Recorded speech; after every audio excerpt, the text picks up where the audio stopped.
చలో అందరికీ శరార్థులలో వాగ్బక్రీ టీ సమర్పించు మాస్మలన ముచ్చట్లు పాడుపై రాజనివాస్ ఇలాచి మరియు మై డాక్టర్ స్పేలోకి స్వాగతం వచ్చేసిండు మీ నర్సికాక ఇక అరుచుకుందాం రారులా ఇయాల్టి మోక అయ్యా కారు పార్టీలో ఉన్న కాడికి కాల పెట్టిరు ఈ కాంగ్రెస్ పార్టీలో 6 గ్యారంటీలతో అదరగొడుతున్నాయి ఏమున్నదయ్యా ఎవరు వచ్చినా కదే తెలంగాణలో మీరు ఆగం చేసుడు తప్ప ఏం లేదని మోడీ సాబ్ దంచి దమాంచి పెట్టిన అనుకో రాదురి ఇటు కారు పార్టీల మీదకి అటు కాంగ్రెస్ పార్టీల మీదకి జగిత్యాల జరిగిన సభల అరే దద్దరిలో కొట్టిన అనుకో రాదురి మీతోటి అయ్యేది ఏమున్నది దోసుక తినుడు లోపుక తాగుడు తప్ప మీతోటి ఏం కాదు కేసీఆర్ని నమ్ముకుంటే ఏం చేసిండు తెలంగాణలో ఏం లేకుండా చేసిండు ఇటు కాంగ్రెస్ వాళ్ళు వచ్చి ఏం చెప్తారు వాళ్ళు బాగా తిన్నారు బాగా లాస్ చేసిరు అనుకుంటే వీళ్ళు కూడా తినుడు సురువు చేస్తారు తప్ప మీరు ఎవరికేం చేయరు మీతోటి ఏం కాదని ఇక వాళ్ళ ఈపుల మీద మూతుల మీద ముక్కుల మీద గుద్దినట్టు చెప్పిన అనుకో రాదు ముచ్చటంతా ఒక్కపారి అరుచుకుందాం రారి హాగో జైతాల బీజేపీ విజయ సంకల్ప సభలో పాల్గొన్నాడు గదనుల్లా మోడీ ఇక మొత్తానికైతే బీఆర్ఎస్ కాంగ్రెస్ వాళ్ళని టార్గెట్ చేసుకొని నిప్పులు జరిగిండు అనుకో రాదుర్రి తెలంగాణ కళలను కాంగ్రెస్ నాశనం చేసింది ఆ తెలంగాణ జనాల భావోద్వేగాలను బీఆర్ఎస్ మొత్తం ఆడుకున్నది తెలంగాణను బీఆర్ఎస్ ఏటీఎంగా మార్చుకున్నదని చెప్పి ఇక మస్తుగా పైరైండులా ఇక నేను చెప్పుడు కాదు ఇక కావాలంటే ఆయన మాటలని మీరయ్యనుండ్రి तेलंगाना के लोग देख रहे हैं आज बीआरएस के घोटालों पर कांग्रेस की बोलती बंद हो गई है। कालेश्वरम स्कैम के अरबों रुपए कहां चले गए, कांग्रेस में कोई इसका जवाब नहीं मांग रहा है और कांग्रेस जो सैकड़ों वादे करके सरकार में आई थी वो क्यों पूरे नहीं हो रहे। बीआरएस में कोई ये सवाल नहीं पूछता, दोनों एक दूसरे को बचा रहे हैं, दोनों एक दूसरे की जम करके मदद कर रहे हैं और सब कुछ पर्दे के पीछे कर रहे हैं। అది చూసిరు కదా ఎట్లా పైరైండో ఇక తెలంగాణ నుంచి వెళ్ళి ఢిల్లీ దాకా గల దోపిడీ కొనసాగిందని ఘాటు వ్యాఖ్యలు చేసిండు గీతీరుగా ఇక గల్లంతా కూడా 10 ఏళ్ల కాంచెల్లి తెలంగాణ సంపదను దోసుకున్నారు ఇక గల నిడిసబెట్టేదే లేదు తెలంగాణను కాంగ్రెస్ కూడా ఏటీఎం గా మార్చుకున్నది ఇక ఇక్కడ దోసుకున్న పైకం మొత్తం కుట్రలకు వాడుతున్నారు గత సర్కారు అవినీతి మీద కాంగ్రెస్ సర్కారు ఎందుకు కూడా సప్పుడు ఎత్తలేదు ఆ కాళేశ్వరం అవినీతి మీద కాంగ్రెస్ బీఆర్ఎస్ కుమ్మక్కై ఉన్నది ఇక గందు గురించే సప్పుడు లేదు సైలేదు అని చెప్పి గీతీరుగా నిప్పులు జరిగిండులా तेलंगाना को कांग्रेस के सियासी षड्यंत्रों को सहना पड़ा। एक और वो कांग्रेस पार्टी है जिसने तेलंगाना के सपनों को कुचला है, दूसरी ओर वो बीआरएस है जिसने यहां के लोगों की भावनाओं का इस्तेमाल किया, सत्ता पाई और बाद में जनता से विश्वासघात कर दिया। और अब कांग्रेस ने तेलंगाना को अपना एटीएम स्टेट बना लिया है। तेलंगाना से लूटा गया ये पैसा दिल्ली तक जाता है। ఏదేమైనా కాంగ్రెస్ బీఆర్ఎస్ ఒకటని చెప్పి గీతీరుగా మాట్లాడుకొచ్చిండు ఇక ఈసారి ఎన్డీఏ 400 సీట్లు గెలిచి మూడోసారి కూడా అధికారంలోకి వచ్చుడు ఖాయమని మోడీ గీతీరుగా ధీమా అయితే వ్యక్తం చేసిండులా ఇక ఈ మంగళగిరి సాక్షిగా చెప్తున్నా ఒక్కసారి అవకాశం ఇయ్యిరి ఈ మంగళగిరి ఏంది నేను ఇక్కడనే ఉండి ఏం చేస్తా ఎట్లా చేస్తా మీకు సేవ్ ఎట్లా చేయాలి ఈ రాష్ట్రాన్ని అభివృద్ధి ఎట్లా చేసుకోవాలి ఈ గాలిపంక పార్టీ ఆధ్వర్యంలో ఏమున్నది మొత్తం గాలి దుమారం వచ్చినట్టే అయింది ఏపీకి ఏమన్నా ఆలత్ ఉన్నదా ఓ రాజధాని ఉన్నదా ఓ నగరం ఉన్నదా ఏమున్నది ఏం లేకుండా చేసిండు శర్వాకం చేసి అరవింద కర్వం చేసిండు ఏపీని కాబట్టి మీరు ఒక్కసారి మంగళగిరి జనాలు ఆలోచించాలి విజన్ ఉన్న నాయకుడితోటి కలిసి వస్తున్నాం తెలుగుదేశం పార్టీ అంటే ఏందో మీకు తరతరాలకెళ్ళి ఎరికేనాయే అగో ఆ హిసాబ్ వెంపటి ఒక్కసారి అవకాశం ఇయ్యి నేనేందో చూపిస్తా మీకు మంగళగిరి అభివృద్ధి ఏందో చూపిస్తా అట్లే ఏపీ అభివృద్ధి ఏందో చూపిస్తా అని బల్ల గుద్ది చెప్తున్నాడు అక్కడ ఉన్న నాయకుల్ని కలుసుకొని వాళ్ళ ముచ్చటేందో కథ ఏందో తెలుసుకుంటున్నాడు ఒక్కపారి మనం కూడా అరుచుకుందాం రారి ఆ కథ ఈ పంగ పార్టీల అన్యాయాలు తప్ప అభివృద్ధి జరిగింది లేదు కానీ త్యాప గట్ల కాదు మంగళగిరిని అభివృద్ధికి కేర్ ఆఫ్ గా మార్చడే మా లక్ష్యము ఇక వచ్చే ఎన్నికలలో మాకు అవకాశం ఇస్తే అన్ని వర్గాల జనాలకు అందుబాటులుండి సేవలు అందిస్తాము ఎవరెవరకు ఏం సమస్యలున్నాయి ఏంది కథ అని చెప్పేసి మొత్తం మీద గుండు గూత అరుచుకుంటా మీ కాడనే ఉండి మీతోటే ఉండి మీ సమస్యలన్నీ తెలుసుకుంటాము అరుచుకుంటామని చెప్పి ఇక నారా లోకేష్ అన్న ఈ తీరుగా చెప్పుకొచ్చిండులా 10 సంవత్సరాలుగా మంగళగిరి ఎలాంటి అభివృద్ధి చెందలేదు. తెలుగుదేశం పార్టీ అధికారంలో ఉన్నప్పుడు ఎమ్మెల్యే గారు బిల్స్ చేస్తాం, కోర్టులో కేసులు వేసి అభివృద్ధి కార్యక్రమాలు ముందరికి చేశాం. ఓన్లీ 5 సంవత్సరాలు అయిపోయింది అనుకుంటే అధికారంలోకి వచ్చిన తర్వాత వాళ్ళ ప్రభుత్వమే ఉంది. ఆనాడు నేను పోటీ చేస్తున్నానని పాప ఎమ్మెల్యే గారిని మంత్రి చేస్తారని కూడా అన్నారు. ప్రతి సంవత్సరం 2,000 కోట్ల రూపాయలు మంగళగిరి నియోజకవర్గ అభివృద్ధి కోసం నిధులు కేటాయించి మంగళగిరిని అభివృద్ధి చేస్తాను. మంత్రి పదవి ఎక్కువ ఇవ్వలేదు, అది అందరూ తెలిసిన విషయమే. డబ్బులు బడ్జెట్ లో కేటాయింపు జరిగింది, కానీ మంగళగిరి అభివృద్ధి కోసం తెలుగుదేశం పార్టీ ఖర్చు పెట్టిన దాంట్లో కనీసం 10% కూడా ఈ ప్రభుత్వం ఖర్చు పెట్టలేదు. ఇంకా మంగళగిరి నియోజకవర్గంలో నా కొంతమంది తటస్థ ప్రముఖులను కలుసుకున్నాడు మొత్తం మీద లోకేష్ అన్న. మంగళగిరి 8వ వార్డుకు చెందిన ప్రముఖుడు అందే వెంకన్న ఇంటికి పోయి నియోజకవర్గంలో అసలైన సమస్యలు ఏమున్నాయి, ఏంది కథ అని చెప్పి ఇక పురాగా అరుచుకొని పద్మశాలి సామాజిక వర్గీయులు ఎదుర్కొంటున్న సమస్యలను మొత్తానికైతే వెంకన్న లోకేష్ అన్నకి వివరించిండు. ఇక గిట్లేమొద్దు, గీ సమస్యలకు శాశ్వత పరిష్కారం చూపాలి, అధికారంలోకి వచ్చినాక ఎమ్మట్నే చేనేతలకు ఉత్పత్తులకు జీఎస్టీ రద్దు చేస్తామని చెప్పుకొచ్చిండులా. ఇక గిట్లనే మిగతా వాళ్ళతోటి కూడా మాట్లాడి అన్ని వర్గాలకు న్యాయం చేస్తాం, అందుబాటులో ఉంటాం, దగ్గరుంటాం, వచ్చే ఎన్నికలలో అవకాశం ఇచ్చి చూస్తే మీకే తెలుస్తుంది అభివృద్ధి అంటే ఏంటిదో చూపిస్తామని చెప్పి గీ తీరుగా మాట్లాడుకొచ్చిండులా మొత్తం మీద నారా లోకేష్ అన్న.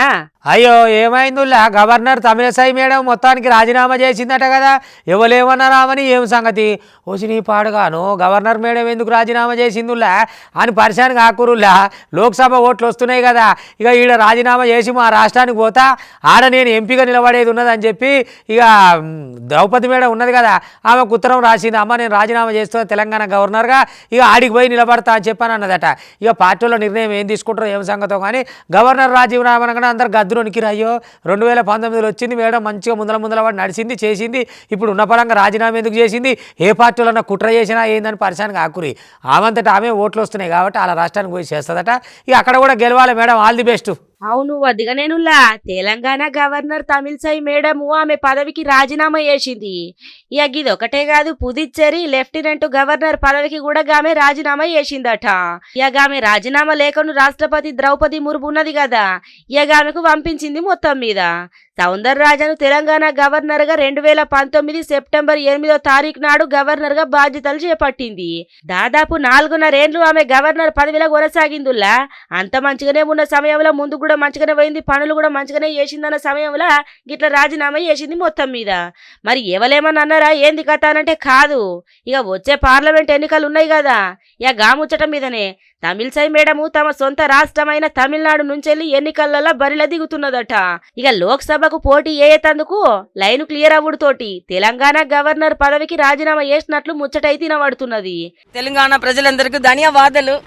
I'm really very mood and I am very unhappy to leave the Telangana people, but I am happy to I am returning for the service of the people, and I thank each and everyone, my brothers and sisters, elders of Telangana, and I will be always in touch with you.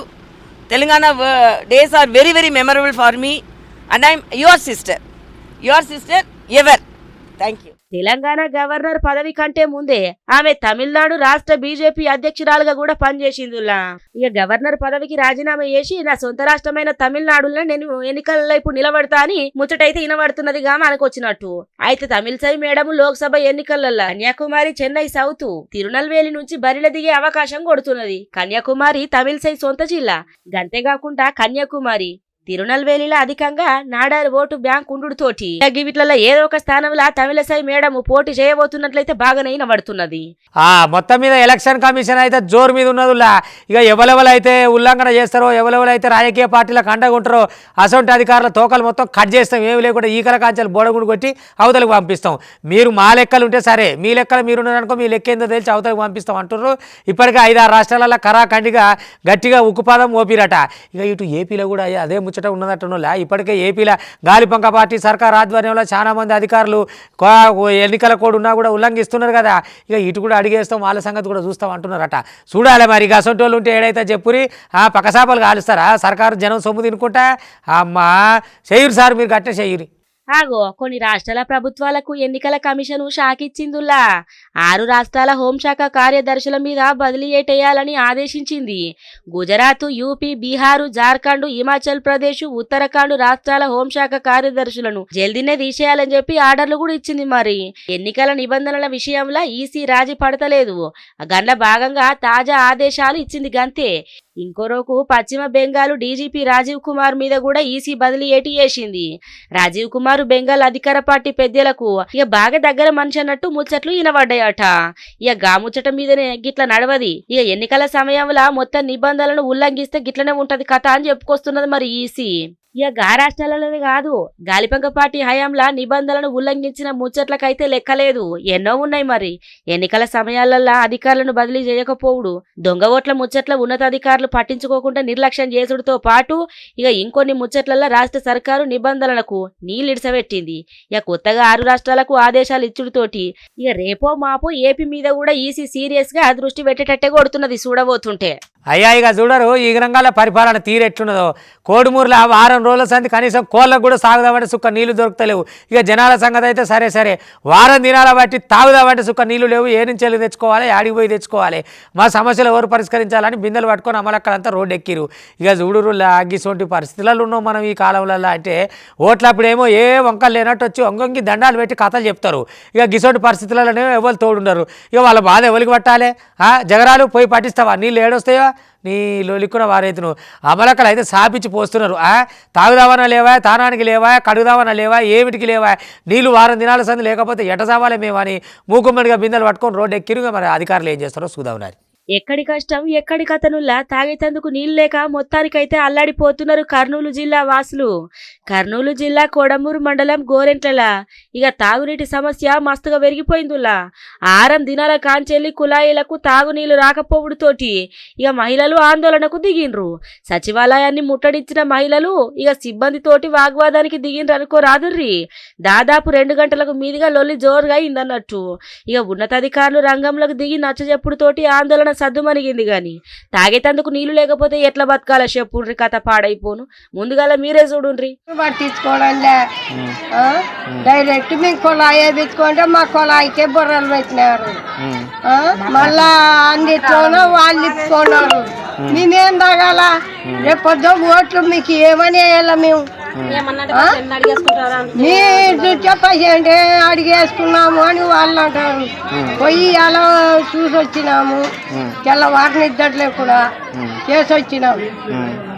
వీటికి వచ్చేస్తా తోలం కాటికి ఇల్లు బలకాడంలే, 15 పోతే వాళ్ళు బలకాడంలే. మాకేవలం చేస్తారో చెయ్యండి. రేపు ఓట్లకు వచ్చే మీ కథ మా కథ అంతే. అది సూచనారులో ఎట్లున్నదో కథ. 6 దినాల కాంచెల్లి నీళ్ళు అత్తలేవంటే ఎట్లా తాగుతారు, ఏం తాగి బతుకుతారు? అధికారులకు అంటేనేమో కోపం వస్తుంది కానీ వాళ్ళు గట్లుంటారు. 6 రోజుల కాంచెల్లి నీళ్ళు తాగుకుంటుంటే మరి ఏది సారి గిట్నే ఉంటుందో అని పోతే గిట్ల జవడాలకు దిగుకుంటూ ఆగమాగం చేస్తారు. ఏందో ఏమో నుల్లా ఏపీలో మొత్తం ఆగం ఉంటది. ఏ ముచ్చట తీసినా సరే గిత్తే ఉంటది. జనాలకైతే మంచి జరిగింది ఏ ముచ్చట కూడా ఉండదు.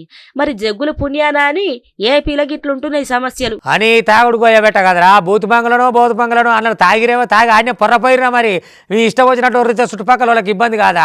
తాగినోడు తాగి పొరుతమే ఒరుతురట. ఒకటే ఒరుతురు ఏంద్రా ఓరు పొరగాలంటే ఇక తాగిన సీసాలు జనాల మీదకి వేస్తురట. ఏమనాలి ఈ సిడుగు పొరగాలను? ఇక పోలీసు వాళ్ళు వచ్చి ఆయన పట్టుకొని పోయినాక తలంబరాలు పడతాయేమో తాతలకు. తాగుడే తప్పని ఓదిక్కంటుంటే ఇంకా మళ్ళీ బూతు బంగ్లాలో తాగింది కాక ఏందా ఇది ఇబ్బంది అవుతుంది అన్నంత మాత్రానికి వాళ్ళ మీదకి సీసాలు ఇసిరితే వాళ్ళ నెత్తులు వలిగితే ఏం కావాలి? ఈ పొరగాళ్ళకు అమ్మాయి లేరా? లేకపోతే ఎవరి భయం లేదట్టు ఉంది కదా. మొత్తానికి ఆగం అరవింద కర్మం చేస్తున్నారు మొత్తం మీద. ఇక పోలీసు వాళ్ళు వచ్చి పట్టుకపోయినట్టున్నారు. ఇక చూద్దాం వాళ్ళ కథ ఏందో అని. కథ పాడైపోను. అగో బీర్ సీసలు బట్టి ఇసురుతున్నారు కదా అడగబోయిన వాళ్ళ మీదికి. వీళ్ళ సక్కదనం సావిట్లే పోను. తాగిందేగాక గింత అన్నలం గింత అంతరగానం ఉంటుందా? ఊళ్ళ పట్నంలో ఉన్న సీతాఫలం మండిలా ఇక యువకులు అల్చలి చేసిండ్రులా. బూతు బంగులలో ఉన్న కొంతమంది యువకులు ఇక బిర్రుగా మందు దాగి ఇట్లా ఆగమాగం చేసిండ్రు. ఇక గల్ల అల్లరి భరించలేక బయటకు వచ్చిర్రు స్థానికులు. ఏంటిది మీరు తాగితే తాగిర్రు కానీ ఈ లొల్లు లేంది అని ప్రశ్నించేసరికి ఇక తాగిన మత్తులో ఎట్లుంటారు చెప్పుర్రి. ఇక రెచ్చిపోయినగా యువకులంతా కూడా తిరిగి గాళ్ళ మీదనే బీర్ సీసాలు ఇసిరి అలజడి సృష్టించిర్రులా. దీంతో చిలకలగూడ పోలీస్ టౌన్ లో ఇక యువకుల మీద స్థానికులు ఫిర్యాదు చేసిండ్రు. ఇక మీరే చూడు ఎట్లా ఇసురుతున్నారు ఇలా కథ పాడైపోను. అది చూసినారులా ఇలా పేల భయమేమో ఉన్న లెక్కలు కనబడుతున్నాయా ఇసురబడితిరి. ఇక బిర్రుగా దాగాలనాయే ఇష్టం వచ్చినట్టు ఒరలాలనాయే. మరి ఉన్నోళ్ళు పండుకోవద్ద రాత్రి ఇలా కేకలతోటి. ఇక ఇదేంది గిట్లనే ఉంటదా కథ, మీరు తాగింది దాకి సప్పుడేంది ఇదేందని అడగబోతే ఇక గాల మీదకే తాగిన సీసలతోటి కొట్టబట్టే. ఇక గిట్లయితే నడవదని చెప్పి మొత్తానికైతే పోలీసు వాళ్ళ కాడికి పోయి ఇక ఈ యువకుల మీద స్థానికులు ఫిర్యాదు చేసిండ్రులా. ఇక గిబుల్లా ఇవాటి వాక్ బక్రీ టీ సమర్పించు మాసమలన్న ముచ్చట్లు పాడబోయే రాజనివాస్ ఇలాచి మరియు మై డాక్టర్ స్ప్రే చూస్తూనే ఉంటుంది. మళ్ళీ రేపు ఇది వరదాకా మీ TV5 ఇగుంటా.